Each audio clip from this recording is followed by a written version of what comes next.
here's Brody Brazil. Well, if I'm being honest, there were two pretty difficult questions to answer to myself before I even started making this video. Number one, do I really even want to go there? As in discussing the start to this Sharks season. No wins in their first 11 games. It's a difficult topic, not only to get right, but to make sense and to think through maybe some of the frustrations. It's not easy, right? Covering winning is so much easier than covering the situation they're in right now. But the other thing I had to answer for myself was, what could I add to the conversation? You know, media guy, not a hockey player. If I had any of the answers, I'd pass them on so they could be used. And I also don't want to just be stirring the pot of things you've already seen. I wanted to try and bring at least some comprehensive thoughts to the table to really put together how, why this is happening and maybe where this season is going. But one of the other reasons I wanted to do this was just flat out documentation. I mean, I've covered the Sharks for so many years and decades now where they've been great. They've been on top of the mountain. It's very rare that they've been where they're at right now, like no wins in their first 11 games of the season and getting blown out a couple games and shut out a couple games. And so I do think it's important to just document this because these videos on YouTube live forever. And years down the road, you might come back to this one and remember and say, man, look how far they've come in this set period of time. So again, this is more about just documentation of something that's an unfortunate current chapter of eventually Sharks history. And let's just separate the headlines right here, right now. There's two main things going on. First off, no wins in 11 games, just 1 point recorded in that shootout loss back on the first homestand to Colorado. They, for a long time, have been the last winless team in the NHL. Every other team pretty much got that first win out of the way within the first week or shortly after. I mean, the Sharks played a lot of October without a win, and their first game or their next chance to win a game in November is going to be a full week into the month of November. It just paints a picture of how long this has actually gone on. 11 games, some off days in between. But the other story is the last two games. Losing 10-1 to Vancouver, and then losing 10-2 to the Pittsburgh Penguins. Now, Vancouver came in smoking hot, right? One of the surprise teams of the league early on, but the Pittsburgh Penguins, despite the star power, and Sid and Gino and Erik Karlsson now, and several others, they were just 3-6 entering that game, and it just kind of felt like with a big crowd on a Saturday night, maybe that's one where you could win, but at least you could compete. Turns out, after allowing 10 the prior game and having the kind of mission and motto be, don't ever let that happen again, it happened again. And so my point is, there's two things going on here that are kind of separate conversations. They're confusing each other, but they are related, obviously. Losing is losing, but the last couple games are different from the overall big picture. There have been some competitive games. Sharks score first, hang on to a lead, all of a sudden like the Capitals on that last Sunday of the first road trip. They come back and win the game late. Okay, mostly a competitive game. There have been other games the Sharks are just in. They turn a corner or have a corner turned on them late and they lose. At least there's some competitiveness. Obviously, the last two games just have not been competitive. So I want to separate those two things as going on right now at the same time. And we always knew that this first month of the season would be rough. I've got a video here on the channel about exactly that. The strength of schedule, all of the division winners and prior Stanley Cup champions of the last couple years, they've already played all of them. You could say the Sharks have already played all the difficult teams this season at least once, and there are some others, most of them. That's probably a fair statement. And we expected some struggles. But I don't know that we expected the struggles and the losing all the time and the way they've lost the last couple games to this degree. And the other part about it here and now is that when you're in the middle of this, it's hard to see the exit. It's hard to see the light at the end of the tunnel right now. Because what team quality is going to earn them wins? They're allowing a lot of goals. They're not scoring a lot of goals. That's the lack of competitive games, right? If you're close, you're at least doing something right. You're holding the other team off the scoreboard, or you're keeping up in the boat race, but it just hasn't been that way on either side of the scoreboard for the Sharks? What is their team quality that's going to help get them some wins? The power play, the penalty kill, just 5-on-5 scoring. Will Mackenzie Blackwood stand on top of his head for like a month straight?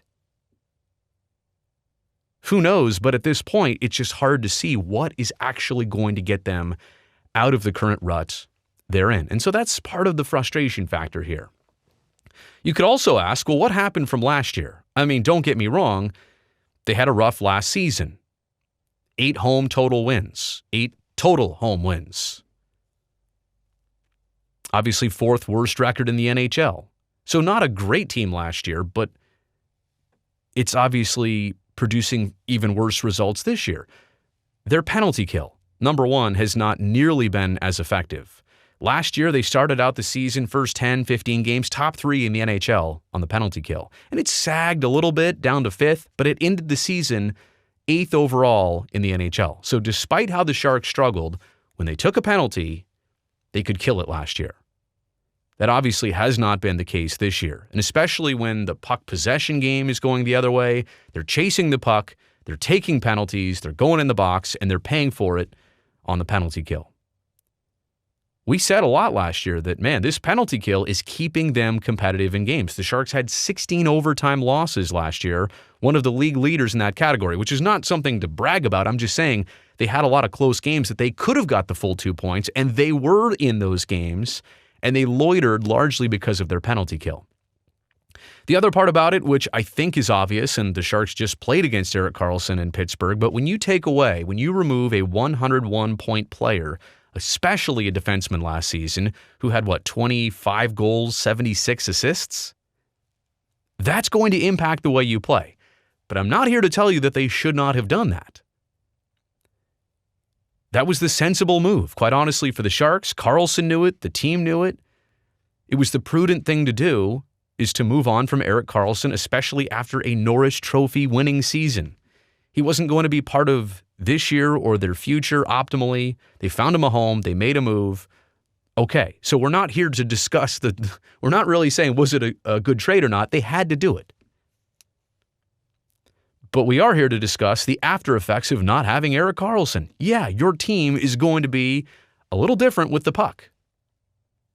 And I think those two things are at the core of what's been going on, at least from last season to this season. You could break this down with offense and defense. The offense has obviously been dormant. 12 goals in 11 games. In 7 different games, they've had only a single goal. Got shut out twice. Had 2 goals the other night. Had 3 goals on a night. Am I doing all the math correctly there? Am I missing a game? Anyway, but 7 times had 1 goal. And it's been a long, a drawn-out thing. We talk about 2 or fewer. If you hold the other team to 2 goals or fewer, your chances of winning are pretty good. If you're the Sharks and you mostly score 1 goal, you're asking your goalie to be perfect and your defense to be perfect, flawless.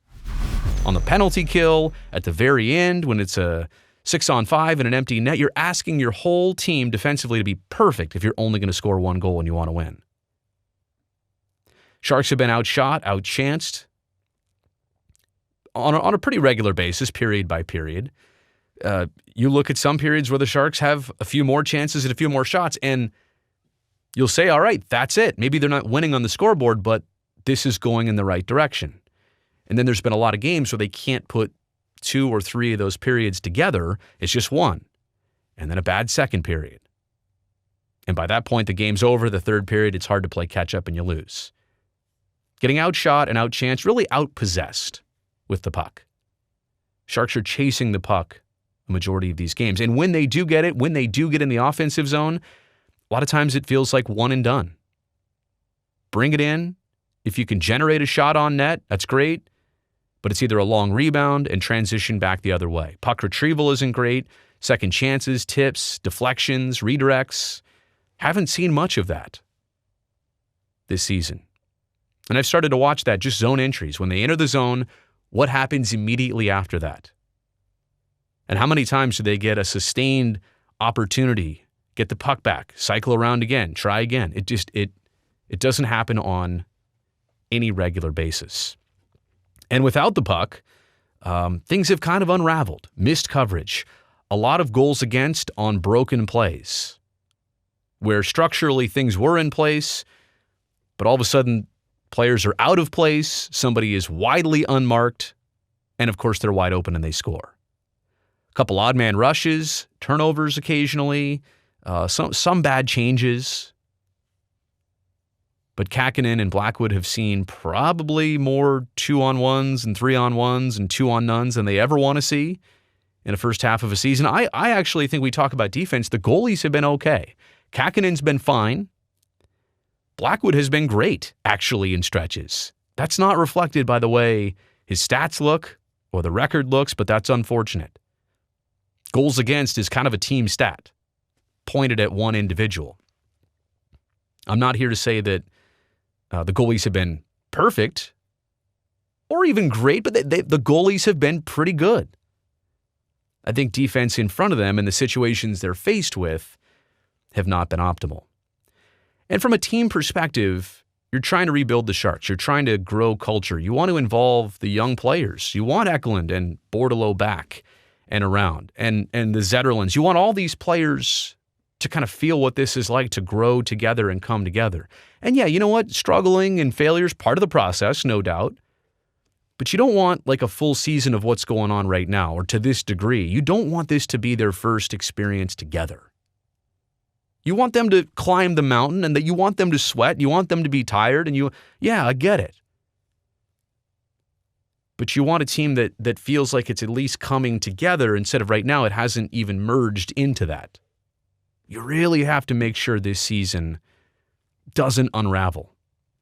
And I'm not here to speak on that. I'm not inside the room. They don't let me in after practice, like in the team setting, the players only setting. No, I'm not here to say that is or isn't happening. That's not the case. I'm just saying that from the inside, obviously, you got to keep this thing together because culture-wise, you've already got some of your guys here. And you've got more on the Barracuda, and you got more in the pipeline, the Will Smiths and company. And if you have 2, 3, you could have 4 more first-round draft picks next year for the Sharks. It would take a lot. But the high draft picks of next year, you want to start generating some good culture, even if you're losing. And I'm just saying here, it's so hard to do when you're losing to this degree. Losing to a certain extent happens, but losing to this degree, it just makes the culture part of it really difficult. So the realizations are this. I mean, the Sharks are on pace for historic things to happen. Point totals, win totals. Let's hope there's a change for the better sooner than later. But I think the real question, the fair question to ask here is, what is the magnitude of change necessary? And I don't want to be misleading on any level when I say that. I'm asking here, can strategy alone, can a total overhaul in strategy alone take the players you have and the coaching staff you have and at least create more competitive situations for the team? Not even asking you to win a certain amount of games or do this or do that or point totals, none of that. I'm just looking at the eye test here. Can you take the current group of everybody, draw the X's and O's up a little bit differently, and can it be that alone? Does it take different personnel, one way or another? And I absolutely hate being in that spot to ask that question, but such is the nature of sports. The big question is, what is the magnitude of change that's necessary here? After 11 games, I don't have that answer. And I will also sit here and tell you, if we're talking about the assumption of coaching changes, I think 11 games is too soon for that. There's no question. I think you have to give this the opportunity of time. You have to give, like I said, that overhaul a chance. And I get it. It's what people would expect in sports. It's the stereotypical way to go. But I'm not here to suggest that one bit right now. Not at all. But I think what we're all realizing is that you talk about a rebuild. Oh, okay, it'll take some time. But man, it's so much easier said than actually going through it and realizing the depth of this rebuild, what it's going to take, how long it's going to take, the moves that will be required over time. I think this season is part of the process. And I will also say this too. Kind of final thought about the Sharks.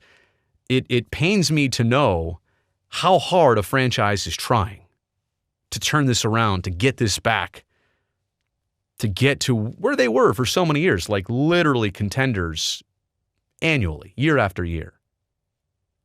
And the desire and the hunger and the want, it's all there.